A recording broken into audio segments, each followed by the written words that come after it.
Ici, site historique de la traite négrière de Bimbia, où les vestiges encore visibles témoignent de la barbarie perpétrée par des hommes dits civilisés sur nos ancêtres africains.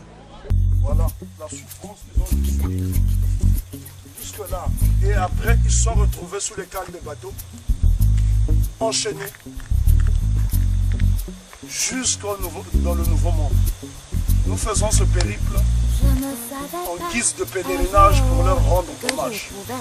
Dire que ceux qui sont partis de l'autre côté sont sortis de nos entrailles. C'est une partie de nous-mêmes que nous ne les oublions jamais. Ce n'est pas pour rien que le panafricanisme est né dans la Caraïbe, c'est parce que l'esprit de nos ancêtres a survécu là-bas. Donc je vais faire le reste d'une partie sans chaussures. Les vestiges de Bimbia représentent les premiers témoignages archéologiques de la traite négrière au Cameroun.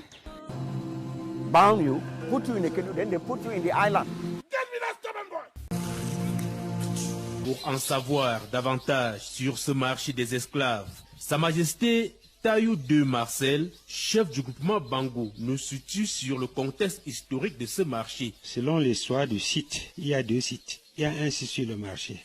Il y a un site un peu caché, le site le plus important. Là où ont transité les esclaves, de là jusqu'à l'île de Gorée, en passant par Bibiane, vers Limbe, puis on les mettait dans les pirogues. On allait au Sénégal, embarquer dans les négriers pour aller en Amérique, quand on a découvert le continent américain. Jour des seigneurs de Gorée, à Gorée, à travers l'urbanisation. Alors Gorée est une île, une vraie île au milieu de la mer, en face du port de Dakar. Donc difficile d'accès à cette époque. Difficile d'accès parce qu'il y avait le verrou Lébou, déjà, qui contrôlait bien l'accès, empêchait souvent le roi du Cayor d'accéder à la mer de ce côté-là. C'est pour ça qu'il vendait plutôt ses esclaves du côté de Saint-Louis. Les Lébous ont résisté à l'esclavage, à la traite négrière, etc. Et ils ont très peu vendu, comme je l'expliquais ci avant. Et puis Saint-Louis, donc, qui est au nord, à 300 km au nord, où là, vous êtes sur l'autoroute des esclaves.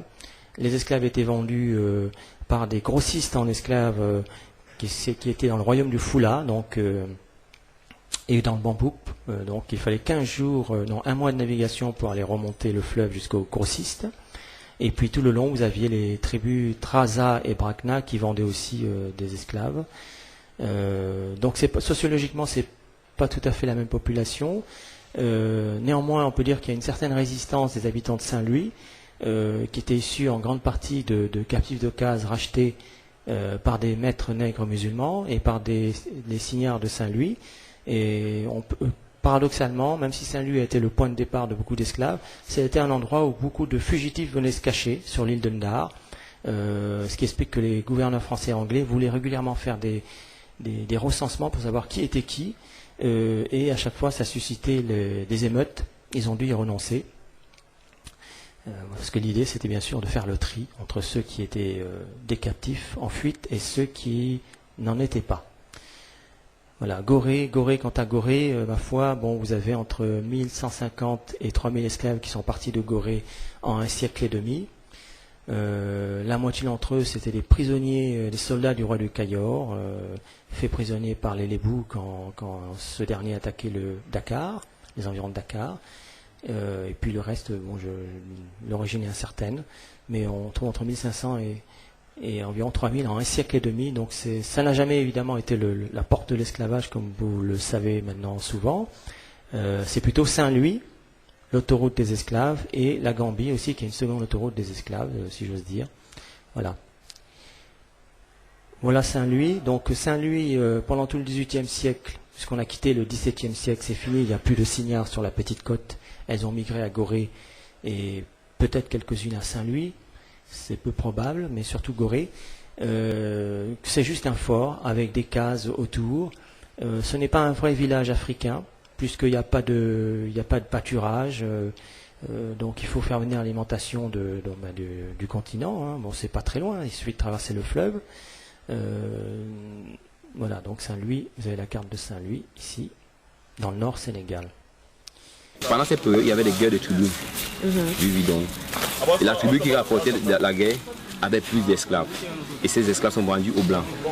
Tu vois? Donc c'était des personnes de la communauté même qui vendaient. Oui, qui vendaient des esclaves blancs. C'était des chefs, c'était des chefs. Il y a certains de ces esclaves qui sont arrivés ici à Bimbia par leur propre volonté.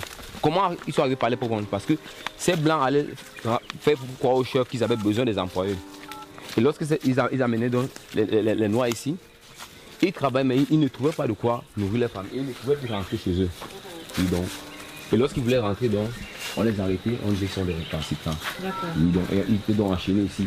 Ces poteaux, 4 par poteaux, pourquoi tu vois encore des Français? Ils étaient enchaînés comme ça. La chaîne au cou.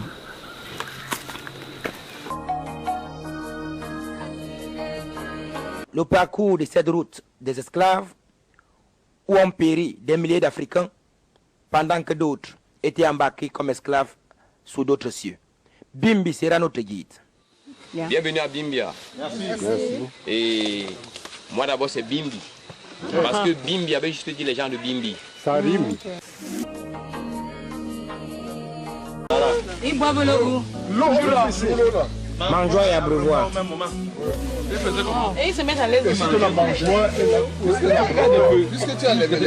Ils ont les chaînes ici. Il y a les chaînes de ce côté. Il y a les chaînes ici, on les enchaînait là. Et ils ne mangeaient que comme ça là. Ou bien boire comme ça. Comme les porcs.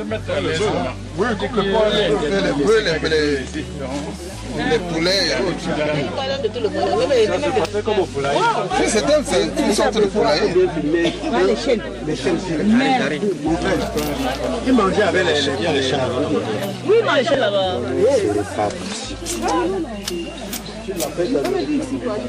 Nos grands-parents, les ancêtres, quand ils étaient informés qu'on amenait les esclaves comme ça dans un nouveau monde, on appelait Meleka.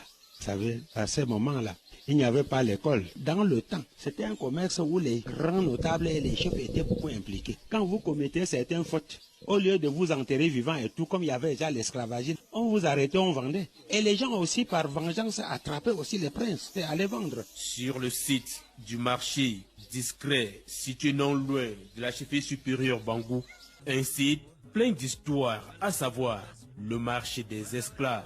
Charles Nana, maire de la commune de Bangou. Dans la commune de Bangou, il y a un espace qu'on appelle Tapo. Montamonta, c'est un marché pour ces esclaves. Le marché des esclaves. C'est à cet endroit qu'on vendait les esclaves. Il y a un grand marché public des esclaves. Et puis il y a un autre petit marché à côté qui était un marché discret où on vendait les esclaves. En fait, le marché public des esclaves, c'est là où on vendait tous les esclaves que les gens ont attrapés. Ils venaient les vendre là-bas. Et ceux dont les enfants et les parents avaient été attrapés pour être vendus comme esclaves, pour se venger, prenaient aussi les enfants de ces dignitaires qui étaient des esclavagistes ou les enfants des chefs et allaient les vendre dans un marché plus discret parce qu'ils savaient que si on va dire à un chef ou à un dignitaire qu'on a vu ton fils en train d'être vendu au marché, il viendra le délivrer. C'est pour ça que ce marché est un marché discret. C'est sur ce marché discret que les gens du village allaient vendre les fils de certains dignitaires pour se venger d'avoir vendu aussi leurs enfants. C'est pour ça qu'il y a deux marchés sur la commune de Bangou par rapport à ce mal qu'on avait fait à ces enfants qu'on a vendus qui sont partis en pleurant.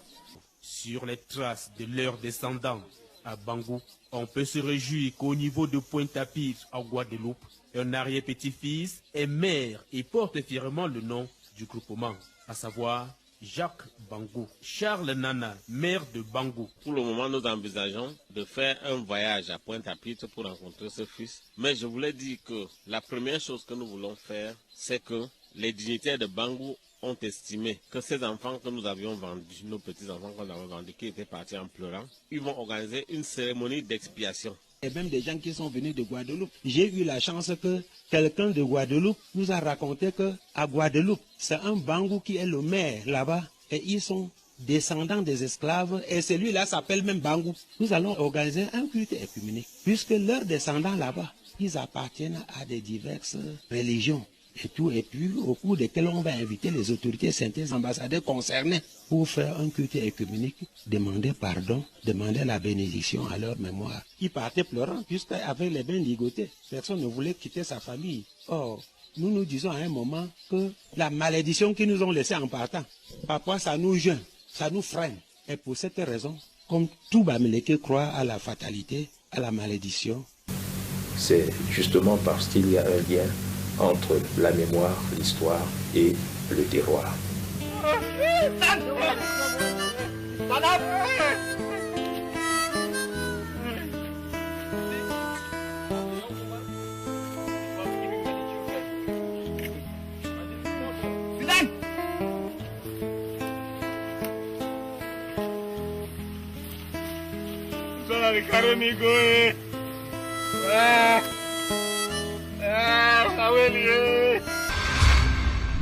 L'histoire continue.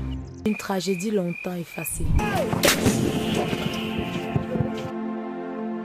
Bimbia is a place where we will have the rememory of our memory of transatlantic slavery. Pour l'inscription de Bimbia dans l'agenda mémoriel international.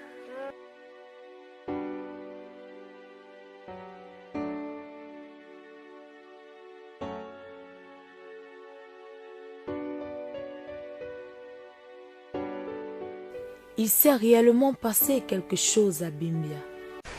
Je voudrais remercier du fond du cœur, vraiment infiniment, le travail et l'engagement que fait le docteur Lisa pour remettre à la lumière ces événements.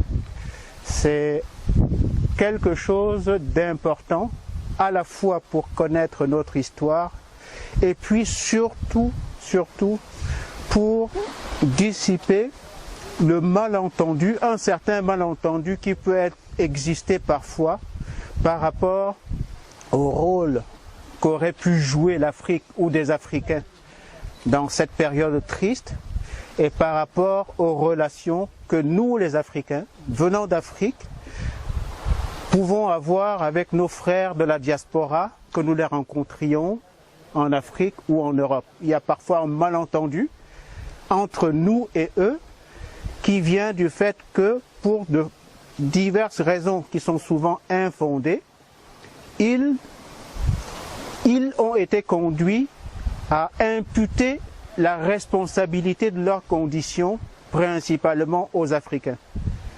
Ce qui est une manière complètement erronée de lire l'histoire. Ceci a été découvert récemment en décembre 2014. Parce que normalement le site de Bimbia a été découvert en 2008, juin 2008. Voilà pourquoi il y a encore des vestiges qu'on n'a pas encore retrouvés. Parce que le site est tellement grand, 47 hectares, pas tout près. Tu vois, donc il y a encore beaucoup à faire. On travaille encore pour savoir vraiment ce qui s'est passé. Parce que le site de Bimbia, il y avait 4 pays qui vivaient ici. Il y avait des Portugais, des Allemands, des Anglais et des Belges.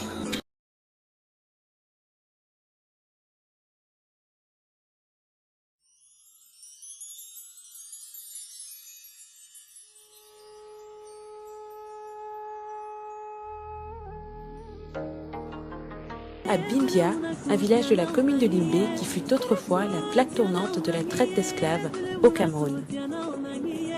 Bienvenue en Bimbia. Pour la toute première fois, cette mémoire collective et encore douloureuse qu'est la traite négrière se raconte par les historiens, les artistes. Qui doivent conduire à quoi? À une reconnaissance internationale, j'allais dire une reconnaissance mondiale du site. Ici c'est une raffinerie, parce qu'il raffinait l'huile de palme. Parce que normalement, à l'intérieur du site, il y avait une grande plantation. Il y avait une autre plantation de bananes plantains. Voilà pourquoi peut-être on trouve des bambous de Chine. Ces périodes, ils utilisaient dans ces bambous à soutenir les plantains pour qu'ils ne puissent pas tomber. Donc ces briques, normalement, peut-être regarde un peu si on trouve des marques GFK. On trouve d'autres marques comme Ramsey. Donc, tous ceux-là sont les fabricants de briques. Pourquoi ils fabriquaient des briques? Si tu as besoin d'esclaves, il fallait construire là où seront gardés ces esclaves. Il fallait donc avoir des moments des gens bien costauds. Donc si tu es costaud, on t'amène. Et si tu es petit de corps comme moi, il faut que tu sois intelligent pour que tu t'amènes. Donc il y a eu des esclaves. Oui. Donc ces esclaves n'étaient pas libres. Certains travaillaient dans les plantations et les autres dans l'usine de raffinage. Et aussi ce bâtiment aussi c'était en étage. Et ces esclaves ils dormaient aussi, il y avait un dortoir en haut. Oui. Et aussi ici vous allez trouver des briques. Oui. GFK, Ramsey, Mana, il y en a plusieurs. Mais ce qu'on trouve plus ici c'est GFK. Lorsque les bateaux venaient, les bateaux venaient normalement à vide. Il fallait donc mettre ces briques dans les bateaux pour que les bateaux puissent avoir l'équilibre. Oui, et ils utilisaient aussi ces briques aussi à construire les comptoirs. Regardez un peu ce bâtiment, vous trouvez les briques là-bas. Oui, voilà. Et la majorité de ces briques normalement viennent de la Grande-Bretagne. Oui. Et il fallait mettre donc même peut-être ton nom, pour que tu puisses être en plus reconnaître à travers ta brique. Voilà pourquoi les preuves tangibles de ces exactions et crimes commis par les Occidentaux sur nos ancêtres africains, encore palpables, malgré le temps écoulé. Ici, quelques tuyauteries et canalisations de la dite usine de raffinage d'huile de palme. Et là, cette page des plus amères de l'histoire africaine se dessine de plus en plus avec précision. La délégation de la hip-hop avance timidement, cette fois-ci, à la rencontre de la première porte de non-retour, où la marchandise, entre guillemets, présélectionnée, était acheminée vers des petites embarcations avant de rejoindre l'île Nicole, où les attendaient les grands bateaux, en direction de l'Occident. J'ai honte, hein. Vraiment, franchement, c'est pour cela que, honnêtement, aucun étudiant d'histoire au Cameroun n'est venu ici pour étudier ce passé, ce système, les répercussions de cela, de ce qui s'est passé ici. Donc le message est lancé.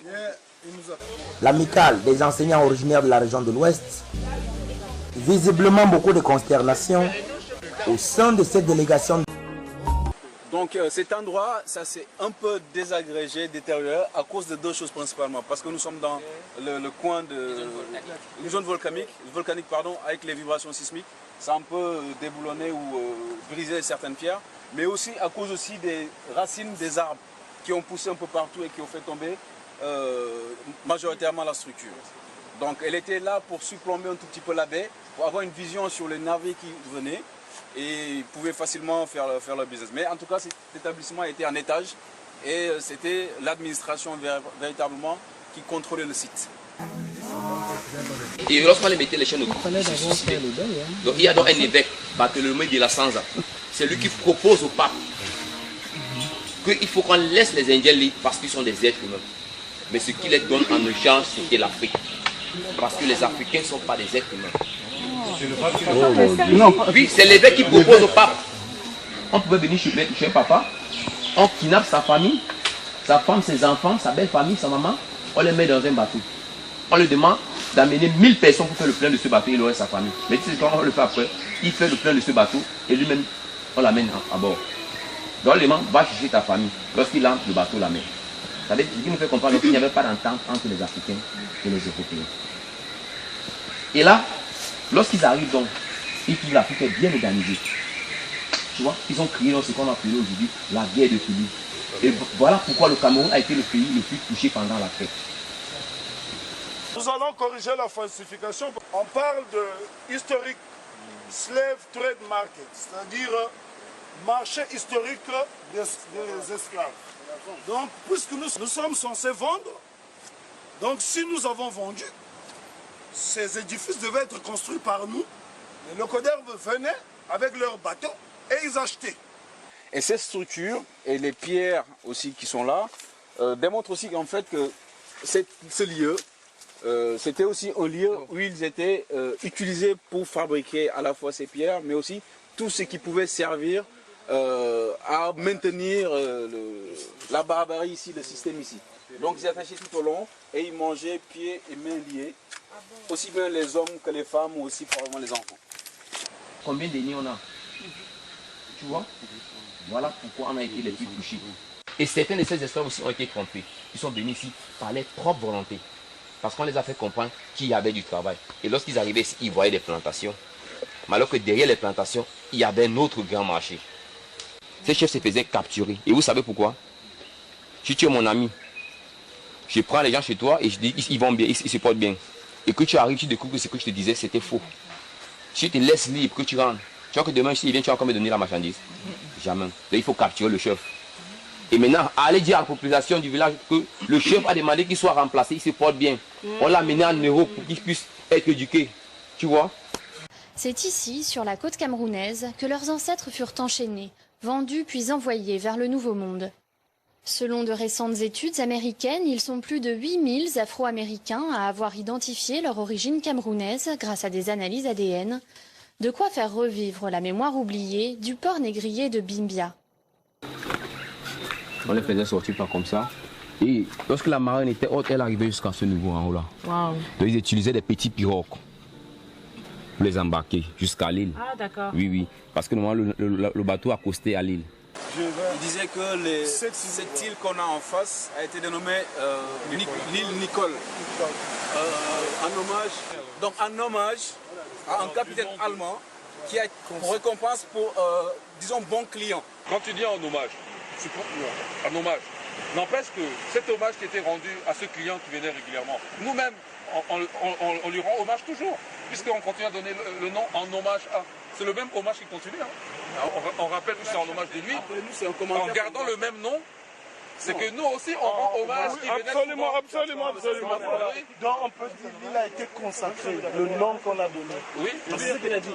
On l'a donné. Non, j'ai pas dit que ce n'est pas nos ancêtres qui ont donné ce nom. Tu as dit que ça a été donné en hommage, comme bon client. Mais tu n'as pas dit qui a donné. Donc il venait souvent. Donc en hommage, en récompense de sa fréquence, du bon client qu'il représentait, donc on lui a donné le nom de l'île, on lui a nommé, en fait on lui a donné le nom. On l'a baptisé l'île en son nom. Et cette île était l'endroit où étaient parqués les plus récalcitrants, résistants, nos ancêtres, pour leur mettre un peu la pression en leur disant que bon, vous avez deux options. Soit vous restez calme, soit on vous balance dans la mer. Donc les plus récalcitrants des résistants étaient déportés sur l'autre île. Et ceci aussi c'était l'île où venaient jeter l'ancre les navires qui arrivaient pour amener avec eux nos ancêtres. Et de l'autre côté, on a un canon qui était pointé directement sur l'île pour raison toute simple. En fait, si jamais il y a d'autres navires logodermes qui avaient des intentions ou s'il y avait une rébellion, bon, c'était beaucoup plus facile de contrôler ce qui se passait sur l'autre île. Donc il y a un canon qui pointe directement sur l'autre île. Donc l'île Nicole, qui a été baptisée du nom d'un capitaine allemand qui venait souvent prendre nos ancêtres pour les amener dans notre bout du monde. Et pour ceriser sur le gâteau, ce canon à feu abandonné sur ces berges par les Occidentaux. Les escales les plus récalcitrants, donc, on les laissait aller, on les gardait parce que ceux qui coupaient les chaînes, et lorsqu'on tue rattrapé, on t'amène à l'île parce qu'ils à l'île, ils ne savaient pas nager et ils ne peuvent pas donc s'enfuir. Donc ils attendent jusqu'au jour où le bateau doit accoster. Donc, regardez, il y avait une rivière là. Il y a une rivière là. À cette époque, la rivière était vraiment haute. Et il y a une rivière. Oui. Et normalement, lorsque le bateau accostait à l'île. Et ils utilisaient dans les petits pirogues. Parce que lorsque la marine est haute, elle arrivait à cette époque, elle arrivait là, devant. Ils utilisaient dans les petits pirogues pour les transporter, ces esclaves d'ici, pour le bateau à l'île. Oui, il y a une île là en face, l'île Nicole. Oui. Donc on va pouvoir s'appeler la porte du non-retour. Et certains n'acceptaient pas aller sur les pirogues, ils préféraient mourir. Donc, sauter là, sur les rochers, ils mouraient.